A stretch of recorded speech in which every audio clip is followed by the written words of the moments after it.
This is things you might not have heard, and I am Jay Cleveland Payne, and for you today, queued up 8 stories from yesterday that you vetted as conversational. We're covering stories that are informational, politics, current events, and pop culture news stories.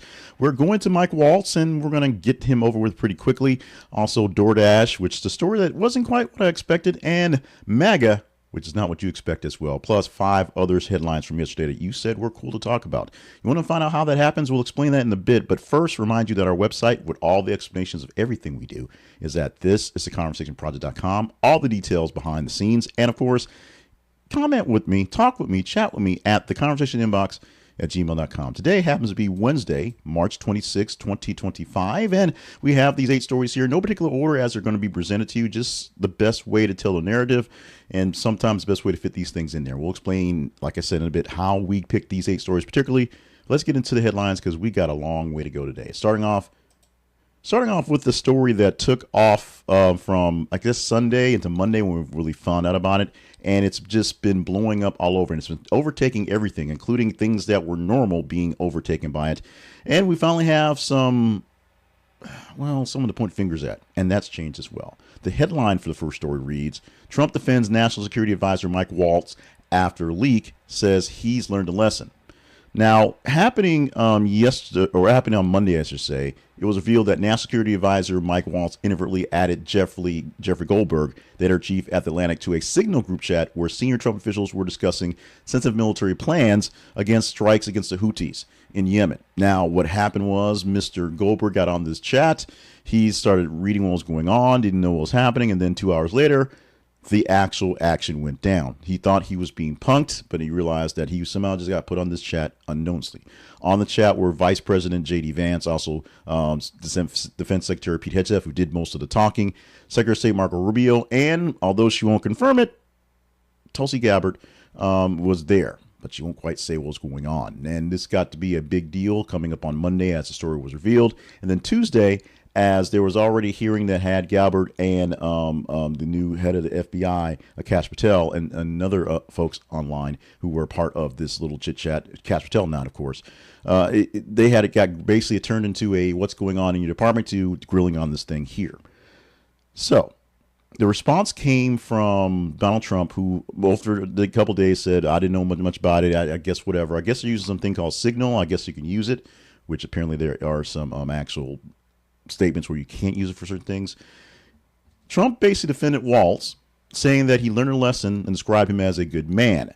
He downplayed the incident, referring to as the only glitch in 2 months that's happened so far, which there's been plenty of other glitches, and emphasized that the airstrikes were perfectly successful, which they actually were, despite being leaked in real time to a reporter who didn't know what to do with it. He expressed continued confidence in the national security team and indicated no intention to seek recognition or resignations over what was happening. But here's where things get a little wonky. In the 3 days or so that this story has been going on, the group chats between myself and my former military compadres, some of them actually are still in the military. We're basically everybody's at the age where they've either got out a long time ago or they should be retiring now. Everybody said the same thing.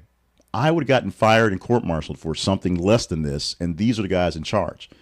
Going back personally, I worked in acquisitions, and the biggest thing they told you in acquisitions was, don't screw up this money. It's not your money, and you'll go to jail for that. And as I was leaving the Air Force, secretaries level type first, or acting secretaries, lower level secretaries, were going to jail for screwing up people's money. So there was a time where accountability on people on the top ends actually did happen.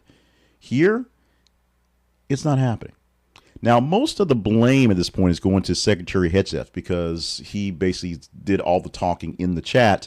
And despite the fact that Signal is an app that basically erases your data, erases your chat within about 7 days or so, so it could not be saved for any sort of prosperity.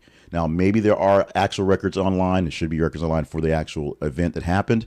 But the fact that these important people dealing with this security basically talking about how Europe needs to take care of themselves and hate having to bail them out, going back and forth. Those chat things, those insider things don't exist unless a reporter tells us about them. And that's what the deal is. We're going to see what happens, as Goldberg has said, because Hegseth said, we didn't talk anything sensitive. There was nothing classified. The reporter Goldberg says, I may have to release some of these more of these screenshots to show it was sensitive. It was highly classified, probably. And I should not have been on this chat. How this happens, Who knows? And the excuse is, everybody throws the wrong person in the chat so often, which is fine, which is a valid thing. You do put the wrong people in emails and the wrong people in group chats, things going forward. But these are the best and brightest dealing with a wartime effort, or a war-ish time effort. And best and brightest in wartime efforts don't get to make these types of excuses. Don't get to make these types of mistakes. They just don't. Trump has asked the administration to pause some green card applications in what's called an aggressive vetting push. Trump administration has implemented a temporary suspension of processing for specific green cards applications, particularly affecting refugees and asylums. The action is part of a broader initiative to intensify vetting procedures for immigrants. The Department of Homeland Security announced that this pause primarily targets individuals who have been granted refugee or asylum status and are in the process of applying for lawful permanent residency. The administration cites concerns over potential fraud and national security risk as impetus for this decision. The suspension is leaving many applicants in a state of uncertainty, potentially folks that are actually in the process, but just paused and held back. It's going to delay their path to permanent residency and, of course, the associated benefits of being a resident of the states. Advocacy groups have expressed apprehension that these individuals may be left in legal limbo for forever, essentially at some point just having to go back because they can't get things passed, affecting their ability to work and access essential services. It aligns with the administration's ongoing efforts to implement more stringent immigration controls, increasing security on visa holders and tourists. Reports indicate that border agents have adopted more aggressive tactics, questioning individuals entering the states and, of course, letting people not come in, leading to very big problems over what are minor visa issues. Many nations across this world have decided to update their travel policies or travel advisories to the states, saying just because you have a visa doesn't mean they'll let you in, because we've seen that happen to many people from many states. And these aren't just the people who are sneaking across the border. These are people flying in who have been here for a while or here on reputable business, because unintended consequences of everything pops in there. It's not a halt in everything. And of course, Trump's trying to launch this new gold card where you pay $1 million and you become a resident, and you're just like that, because, money has its privileges. But the people who are trying to come here, who heard about the huddled masses and bring us your poor, you're tired, those type of things are getting a bit of a slow walk to get through the process. And it's on purpose. Russia and Ukraine agreed to end use of force in the Black Sea, the White House says. But it's a bit more complicated than that. Following the separate negotiations mediated by the United States and Saudi Arabia, Russia and Ukraine have agreed to eliminate the use of force in the Black Sea. The agreement aims to ensure safe navigation and prevent these use from commercial vessels for military purposes in the region, trying to sneak around by using some sort of freighter to, bring in arms or something. Ukraine committed to this one pretty much immediately. Russia says, yeah, it's good, but we really need a couple more things. So whether this thing is actually viable is a question. A real question, because Ukraine's like, well, we said we'd do it, so we're waiting for Russia to say so. And Russia's like, well, I'm glad they said that, but maybe if you tossed in a little extra sweetener, we'd be able to do this thing. U.S. expressed a willingness to assist in restoring the Russians' access to global markets and agricultural fertilizer exports, so they want to get more of their stuff shipped out to other regions as well. But they also are asking for a whole lot of things like lifting of sanctions that are on top of Russia for other things, so they can go forward with these agreements. Both have agreed to a 30-day suspension of attacks on energy infrastructure, which may or may not last. That's oil refineries and nuclear facilities, and the measure is intended to reduce hostilities and create a conducive environment for peace negotiations going further. Now, why don't they just say we're going to stop shooting each other altogether? Because that's not how war works, apparently. And I'm learning this because it should seem that way.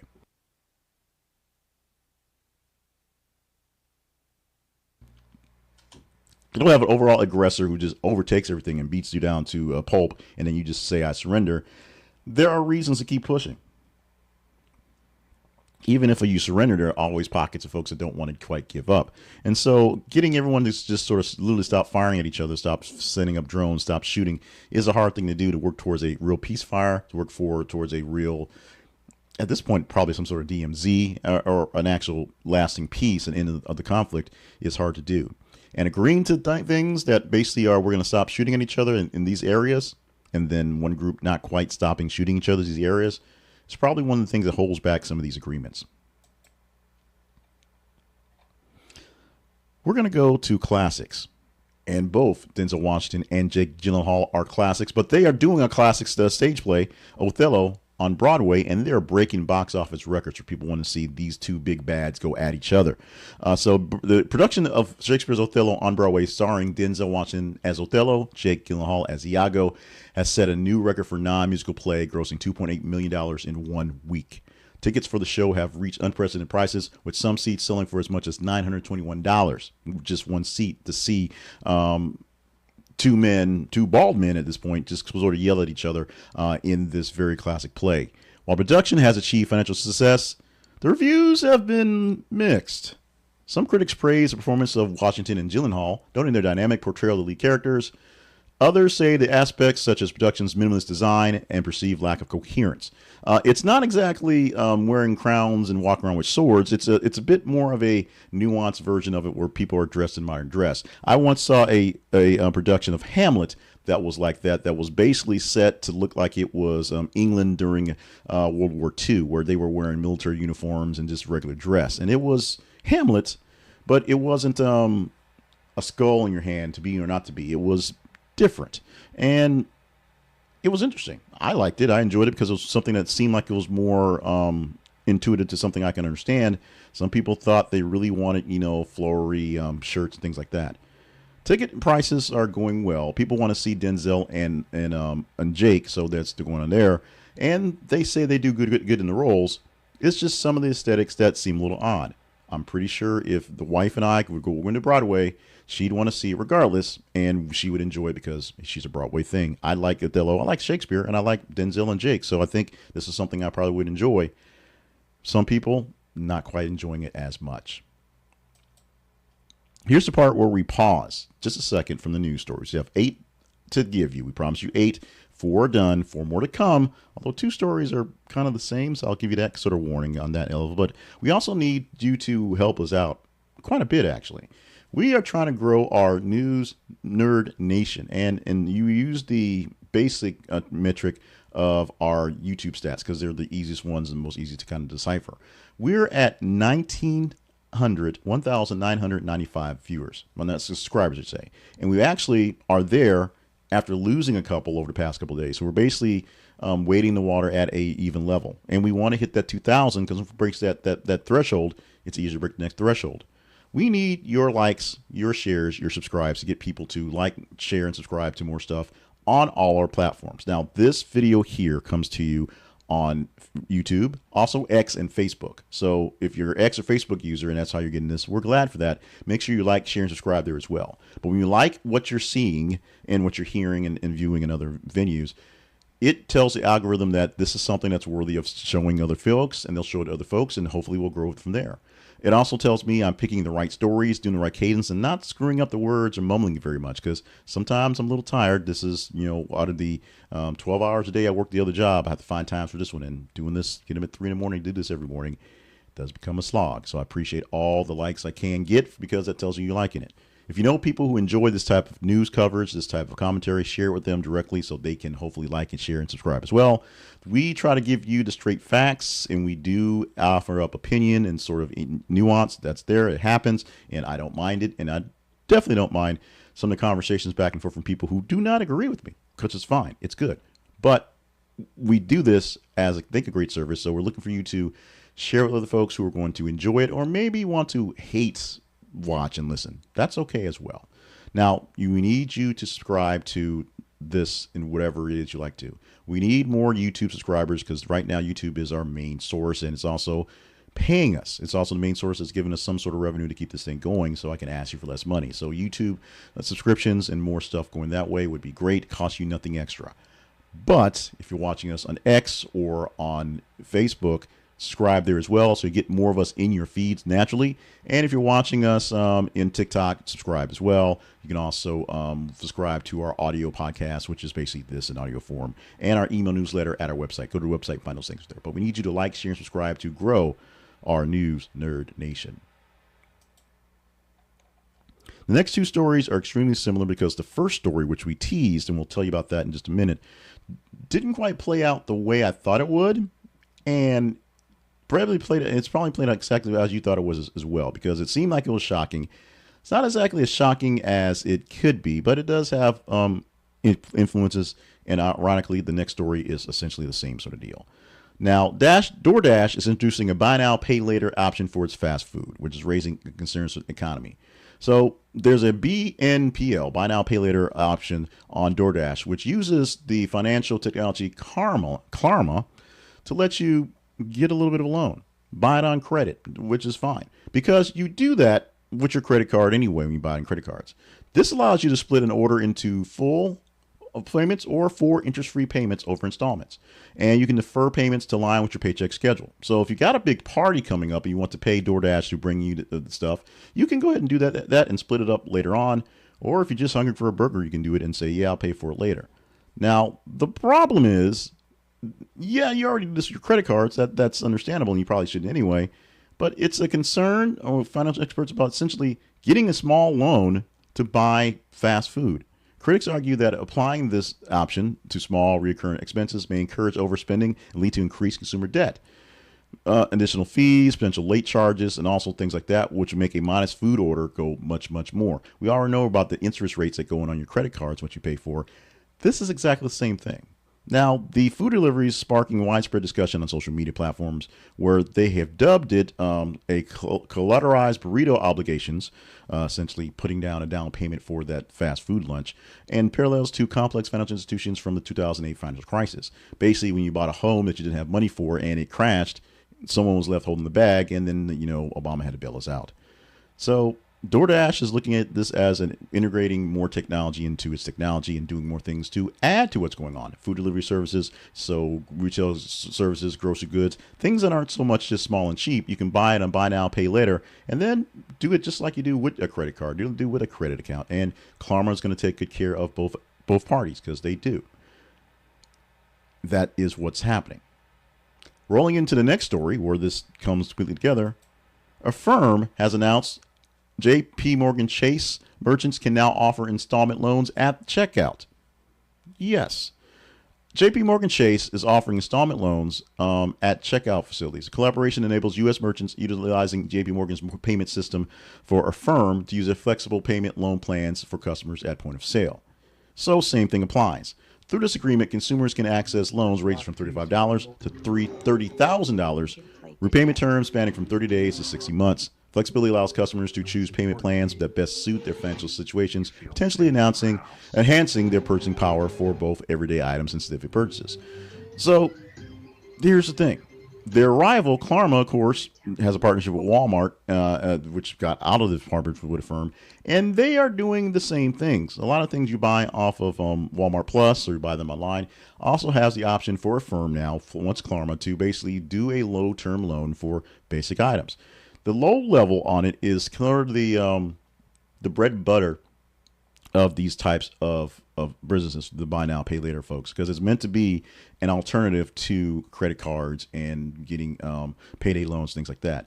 The merchants are integrating this into their services, and JP Morgan's point of sale services are going to opportunity to attract a broader customer base, that's what they say, provide diverse payment options for folks. So it's a good thing in a sense if you can pay it off, if you are responsible, if you can keep up with what's going on, and if you're not just buying $35 lunches over and over again to have these long, big expenses coming forward. There are, fees because it is a loan, it's interest in most cases. There are issues going along with it.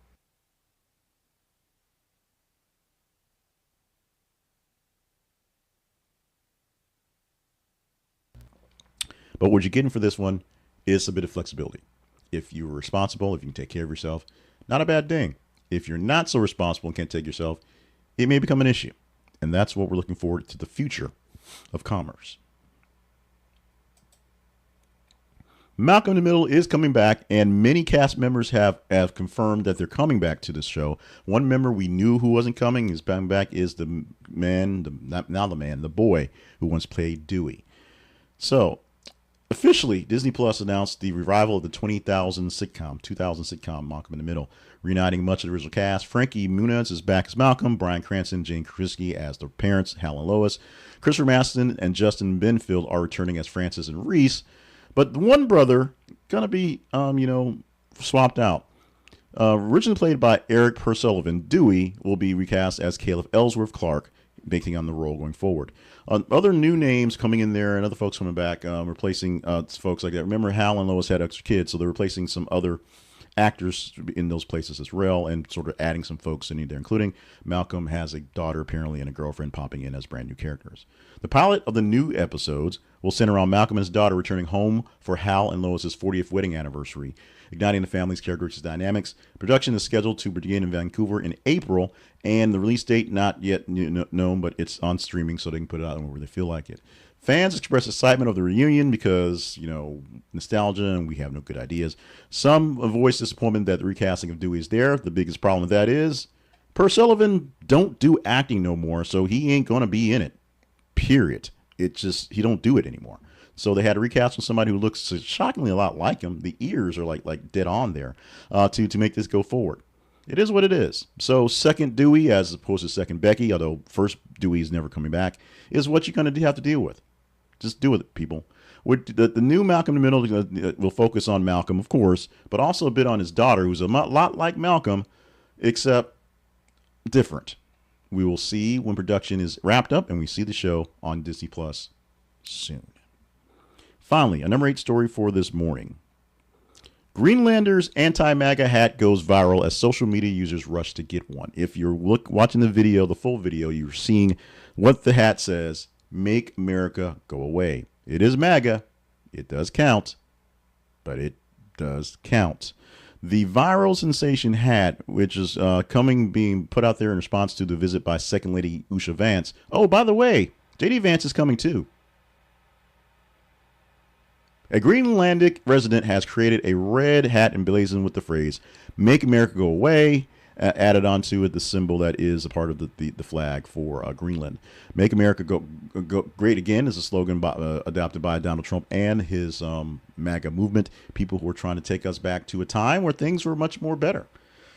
Although I can't remember when the time was, because they weren't much more better for folks like this. But that's beside the point. The slogan rapidly gained traction on social media on that platform. But the design for this one, the hat creator, Angwin Raymer Johnson from Shemitz, introduced the design as a form of protest against what was received as a charm offensive by Usha Vance, and now JD, who has a little charm, but that's debatable, who is scheduled to attend Greenland's national dog sled race in March 27th.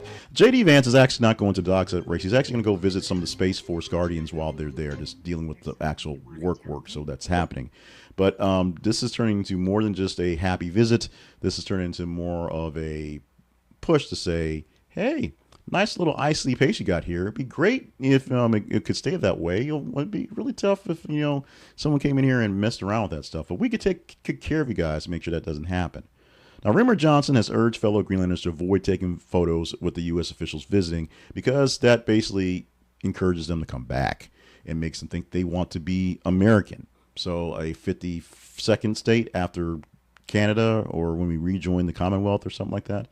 The act of protest is rooted in longstanding tensions between Greenland and the United States, which is really weird that there's longstanding tensions. It's really between Donald Trump saying, why can't we buy it, and Greenland saying no. The disapproval of that one is pretty big, but people are right now a little worried about Usha Vance on her way to Greenland to just sort of hang out and watch the dog sleds, along with national security advisors showing up, and of course now her husband, the vice president, to go talk to some military members who are stationed in Greenland. The Make America Go Away campaign is not going to be a big, widespread thing, but there are plenty of people buying plenty of hats, making extra money for this one guy, and making a bit of a stand for this viral popularity campaign. So something can only be used over there, though. Something we can't quite use here. So I'm not sure what we're going to do to make this one kind of keep going, but someone will find a way. Some enterprising young person will find a way to put something in a hat, and we will buy it, because we buy hats. We are done with the stories for today. Those were 8 stories from yesterday, maybe a tiny bit of late or early morning today, that you deemed this conversation that we picked to plug into this story here. And how that happened exactly, we have feeds. We have our sites on Facebook and on X, facebook.com/This Is a Conversation Project, x.com/th_conversation. What you do there is you'll look for us every 50 minutes or so. We put out news articles from various different sources. and you engage in them and tell us that they're conversational. That makes this a dialogue. We say, hey, is this good to talk about? You say, well, these things are good to talk about. Then we'll pick from the top stories there, top stories of your engagement, 8 stories to present for you in the story here, 10 on Monday. Today, we talked about the DoorDash users getting a chance to use Klarna, or at the time we said pay now, buy now, pay later options for their stuff. And it's listed as fast food, but it's anything you get on DoorDash. So it could be a larger order, it could be like a grocery order or something like that. We teased it. You guys got into it. You all scratched your heads. Said like, yeah, that's a pretty tasty and expensive burger, which we all said. And you got in there. Today is the return of Haley Welch. Hawk Tuah Girl is back, but she's back announcing that she's back with a documentary. Someone filmed a documentary of her life, or someone filmed her life, and it's turned into a documentary. She's not back full time due to social media. She's not back in our lives talking in the Southern drawl and not saying anything that's really coherent. But they're going to get a background story on her, and it's basically backed by her. So it's not one of the internet sort of YouTube things that I get down rabbit holes on. You know, the story behind Hawk Tuah and how she was walking around and someone stuck a mic in her face and she did the Hawk Tuah thing and it turned into a thing and she didn't pay the guys and those things. This is a documentary that might actually tell you something interesting and nice about her life. We'll see. Documentary coming out. Check out her online talking about her new documentary. If you want to talk about this and a new documentary, you have to engage in it. If you don't want to, trust me, we cannot talk about Haley Welch all day long, and I'd be happy with that. But if you deem her conversational, because it's dialogue, we'll bring it up. Go to our feeds on Facebook and X, and if you see the story out there, engage in it. Look for it as well. Engage it there. It's not just you looking for the story out in the world. It's how it engages on X and Facebook. And this is for any story we post in the 30-hour window we have for posting stories. The top stories, like we said, we'll put those up front, and then we will siphon out 8 stories for your Thursday edition tomorrow for things you might not have heard. We've been extremely lazy this week in kind of mixing stuff up. We've actually been doing a lot more things behind the scenes and cleaning things up and adding things that you may see in other issues. If you're looking at our newsletters and looking at some other things, we have cleaned up a lot of those things and then do things going for the expansion stuff. We'll do the expansion promotions for the Big Words Project and History is Every Day and the very basic investment advice coming up soon. But, we do need to talk about the sponsor for this one, because this is a sponsor that keeps us going literally as we pay for use of service to help us do our news work. And you guys out there in News Nerd Nation use this specifically so you can get beyond what you're getting in a news clip going forward, including what we send you here. Now, Ground News is a great tool for getting past the headlines, getting the bigger pictures on all stories. You can see where your news is coming from, literally, and get the idea of the media outlets and how they report on things to give you a true, full story, unbiased perspective on what's going on there. Local, national, and global stories. Ground News allows you to diversify your news sources, highlighting missing stories and missing pieces of stories from other outlets that might overlook it. For example, we talked the other day about Fox News literally not talking about the Signal thing yesterday, and when they did, they said Pete Hegseth was just basically blasting the journalist for doing what he did, just sort of being a journalist and watching the stuff and saying, hey, this happened. It wasn't covered at all in it. On other outlets, of course, it was the biggest scandal in the world, literally. So it turned into what's going on. Now, the Blind Spot feature does that every single day. You'll go and see some sort of story, some sort of headline that's getting exclusive coverage by a certain bent of media, and you can see who's not covering it. And so you can't get any perspective because they're not giving it to you. So you can make your own opinion from that things, or you can find other opinions from different venues and get going forward. Easy read layout to pick out your news, cut through the noise, and download Ground News today. Use our link to get in on this one so we get a small commission back. This is a conversationproject.com/ground news. This is a conversationproject.com/ground news and get in on the ground floor of the news and behind the headlines today. The Conversation Project lives online. At this is a conversationproject.com where we let you help us have a conversation on the news stories together. Your voice shapes the news coverage that we give by literally you guys upvote with your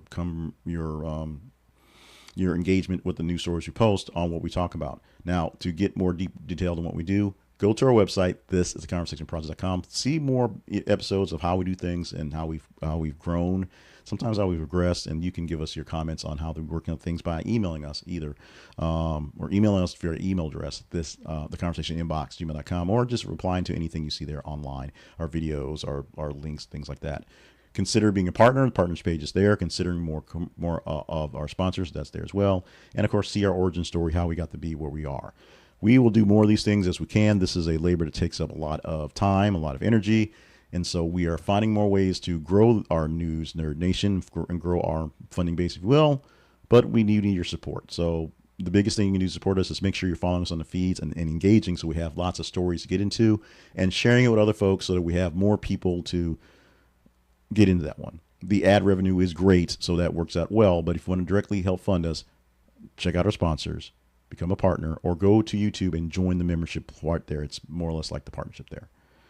That wraps up our headline reports, 8 stories given to you from the stories you gave to me for Wednesday, March 26, 2025. Stay limber, stay hydrated, stay in task for all the fun and enjoyable and great things you're here to do on this here planet. And do what you can to make sure your life stays as a marathon, and don't shorten it up by turning it to a sprint. That's what we're asking you to do.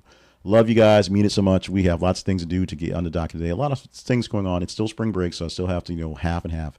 I'm getting some sort of rest. I'm doing some projects at home that are giving me some sort of relief, and doing some things with this thing here because I have a little extra time. But there is a little bit extra of the work stuff going on because we don't know how education is going to be when we get back next week, to be honest. So staying tight, hang tight, do your best, and we will be back tomorrow to do our best with things you might not have heard.